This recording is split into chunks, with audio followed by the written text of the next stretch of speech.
निर्जला एकादशी व्रत कथा, संपूर्ण पौराणिक कथा। आप सभी को निर्जला एकादशी की हार्दिक शुभकामनाएं। आज हम उस व्रत को जानेंगे जिसके बिना निर्जला एकादशी व्रत अधूरा माना जाता है। यह व्रत हिंदू धर्म में सबसे कठिन परंतु सबसे पुण्यदायी माना गया है और जब इस कथा को ना सुनी जाए व्रत पूर्ण नहीं माना जाता। तो चलिए आज हम सुनते हैं निर्जला एकादशी व्रत की पौराणिक कथा, जो स्वयं भगवान श्री कृष्ण द्वारा पांडवों को सुनाई गई थी और वेद व्यास जी द्वारा भीमसेन को समझाई गई। इस व्रत कथा के बिना अधूरा है निर्जला एकादशी व्रत। जाने संपूर्ण पौराणिक व्रत कथा। निर्जला एकादशी ज्येष्ठ मास के शुक्ल पक्ष की एकादशी में मनाई जाएगी। यह व्रत बिना जल अन्न के किया जाता है। आइए जानते हैं व्रत कथा। निर्जला एकादशी का हिंदू धर्म में विशेष महत्व है। यह एकादशी सबसे कठिन और पुण्यदायी एकादशियों में से एक है। इस दिन भगवान विष्णु की पूजा करने का विधान है। वहीं इस दिन पूजा करते समय व्रत कथा पढ़ना जरूरी माना जाता है, वरना पूजा अधूरी मानी जाती है, साथ ही व्रत का फल नहीं मिलता है। आइए जानते हैं इस व्रत कथा के बारे में। विष्णु पुराण के अनुसार भगवान श्री कृष्ण ने स्वयं पांडवों को एकादशी व्रत का महत्व बताया था। ऐसे में जब श्री कृष्ण पांडवों को ज्येष्ठ मास के कृष्ण पक्ष की एकादशी के फल और महत्व के बारे में बता रहे हैं, तो युधिष्ठिर ने कहा, ज्येष्ठ मास के शुक्ल पक्ष की एकादशी का क्या प्रभाव है, इस बारे में बताएं। तब श्री कृष्ण ने कहा कि इस बारे में धर्मों और शास्त्र के ज्ञाता वेद व्यास से सुने। भीम कहने लगे कि हे पितामह, मैं तो पहले ही कह चुका हूँ कि मैं भूख सहन नहीं कर सकता। यदि वर्ष भर में कोई एक ही व्रत हो तो वह मैं रख सकता हूँ, क्योंकि मेरे पेट में वृक नाम वाली अग्नि है, जिसके कारण मैं भोजन किए बिना नहीं रह सकता। भोजन करने से वह शांत रहती है, इसीलिए पूरा उपवास तौक्या एक समय भी बिना भोजन किए रहना कठिन है।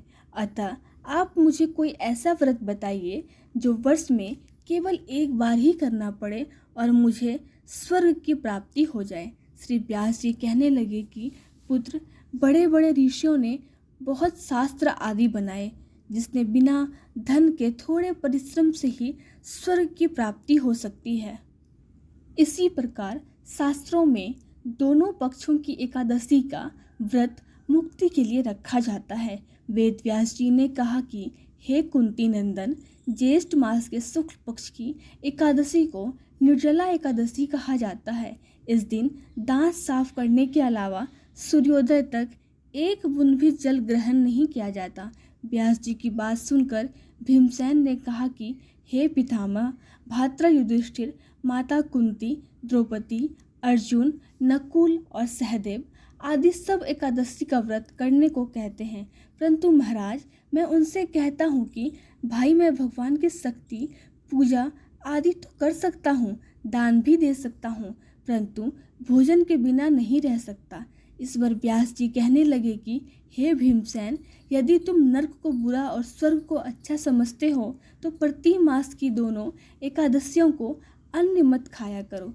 व्यास जी की वचन सुनकर भीमसेन नरक में जाने के नाम से भयभीत हो गए और कांप कर कहने लगे कि अब क्या करूं? मास में 2 व्रत तो मैं कर नहीं सकता। हाँ, वर्ष में एक व्रत करने का प्रयत्न अवश्य कर सकता हूँ। अतः वर्ष में एक दिन व्रत करने से यदि मेरी मुक्ति हो जाए तो ऐसा कोई व्रत बताइए। यह सुनकर व्यास जी कहने लगे कि वृषभ और मिथुन की संक्रांति के बीच ज्येष्ठ मास के शुक्ल पक्ष की जो एकादशी आती है उसका नाम निर्जला है। तुम उस दिन एकादशी का व्रत करो। इस दिन एकादशी के व्रत में स्नान और आचमन के सिवा जल वर्जित है।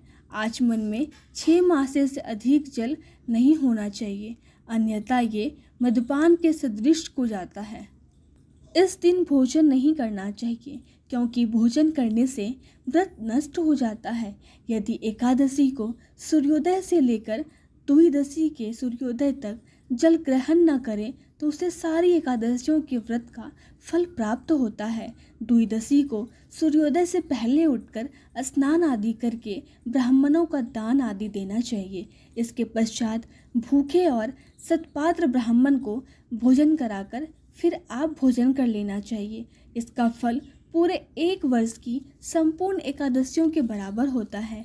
व्यास जी कहने लगे कि हे भीमसेन, ये मुझको स्वयं भगवान ने बताया है। इस एकादशी का पुण्य समस्त तीर्थों और दानों से अधिक है। केवल एक दिन मनुष्य निर्जला रहने से पापों से मुक्त हो जाता है। जय श्री हरि विष्णु। अगर वीडियो पसंद आई हो तो हमारे चैनल को सब्सक्राइब करें।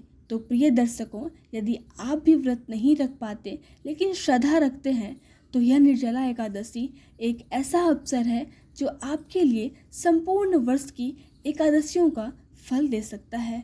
भगवान श्री हरि की कृपा सभी पर बनी रहे। आपके जीवन में धर्म, शांति और समृद्धि का वास हो।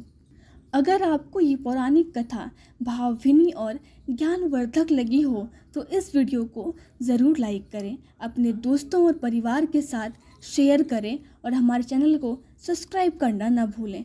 घंटी का बटन दबाएं ताकि आपको हमारे आगामी धार्मिक और आध्यात्मिक वीडियो की सूचना मिलती रहे। जय श्री हरि विष्णु। जय सनातन धर्म।